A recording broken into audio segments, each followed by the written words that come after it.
Hello friends, स्वागत है आप सभी का एक बार फिर से आज के मुख्य समाचार के इस वीडियो में, जहां हम आपके लिए लेकर के आते हैं देश और दुनिया की 20 बड़ी और महत्वपूर्ण खबरें सिर्फ 5 मिनट में। पर अभी तक आपने इस चैनल को सब्सक्राइब नहीं किए तो सब्सक्राइब कर दें। चलिए वीडियो को स्टार्ट करते हैं। देश में कोरोना के मामलों में फिर से तेजी देखी जा रही है। देश में 3 जून को 4000 से ज़्यादा मामले सामने आए, जो कि गुरुवार की अपेक्षा 8.9% ज़्यादा है। इनमें से अकेले केरल में 33.9% केस है। यहाँ 1370 नए केस मिले हैं। कोरोना के अधिक मामलों वाले राज्यों को केंद्रीय स्वास्थ्य मंत्रालय ने पत्र लिखा है। इनमें तमिलनाडु, केरल, तेलंगाना, महाराष्ट्र और कर्नाटक शामिल है।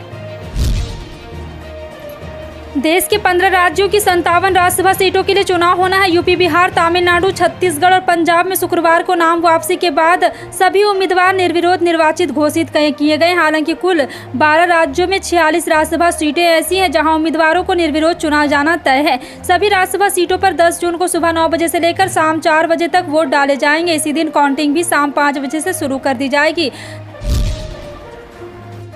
उत्तर प्रदेश के कानपुर में अल्पसंख्यक समुदाय के पुलिसकर्मियों से भिड़ंत हो गई, जिसमें पुलिस पर पथराव किया गया, जिसमें 2 लोग घायल भी हो गए। कानपुर में परेड चौराहे पर जुमे की नमाज के बाद बाजार बंद करने निकले कानपुर के अल्पसंख्यक, इसमें 2 लोग घायल हो गए। पुलिस ने इन लोगों को रोकने का प्रयास किया, लेकिन उन्होंने पुलिसकर्मियों पर भी पथराव कर दिया, जिसके बाद यहाँ हालत तनावपूर्ण हो गया। दरअसल यहाँ बाजार बंद करने को लेकर 2 पक्ष आमने सामने हो गए, इसलिए यतीमखाना चौराहे के पास पथराव किया गया। ये बाजार बंद नुपुर शर्मा के बयान के विरोध में मुस्लिम संगठन की ओर से बुलाया गया था, लेकिन इसके बाद दोनों गुटों में हिंसक झड़प हो गई और 2 लोगों के घायल होने की खबर है।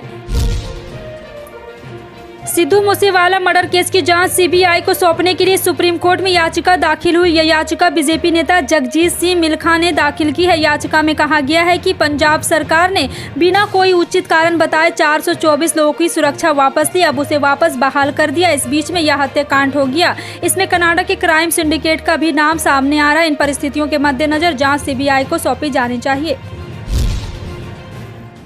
सब्जियों के दाम पिछले 1 साल में जिस तरह से तेजी से बढ़ रहे हैं, लोगों की खरीदारी भी उसी रफ्तार से कम होती दिखाई दे रही। महंगी सब्जियों की वजह से लोगों के कम खरीद कर रहे। सरकारी आंकड़ों पर नजर डालें तो अधिकतर सब्जियों की कीमत पिछले साल से दोगुनी हो गई। अगर सिर्फ टमाटर की बात करें तो दिल्ली में अभी यह 39 रुपये प्रति किलो के भाव बिक रहा है, जबकि 1 साल पहले इसकी कीमत 15 रुपये थी।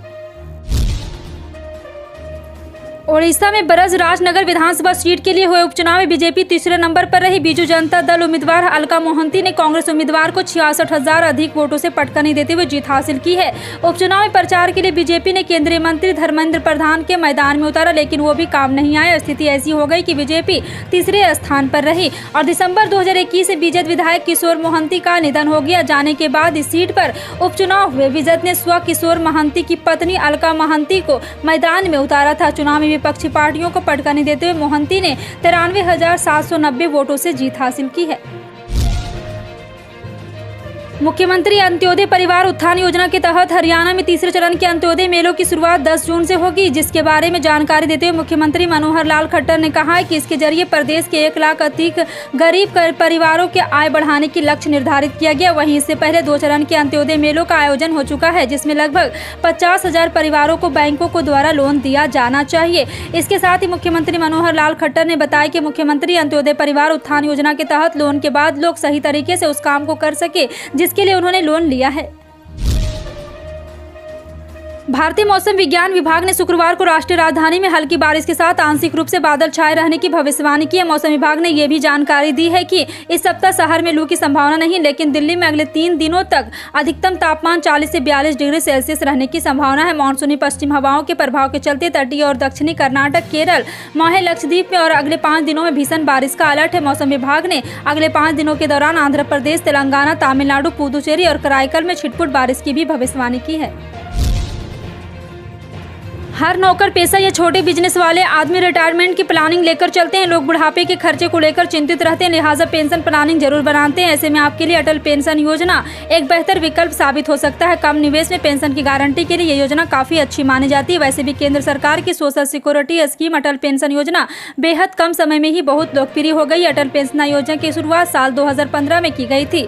इस योजना में अगर आप हर महीने कुछ पैसे जमा करते हैं तो 60 साल के बाद आपको हर महीने पेंशन मिलेगी। इसका मतलब ये है कि अगर 60 के बाद आप भी ठाठ से रहना चाहते हैं तो इस सरकारी स्कीम का फ़ायदा ले सकते हैं।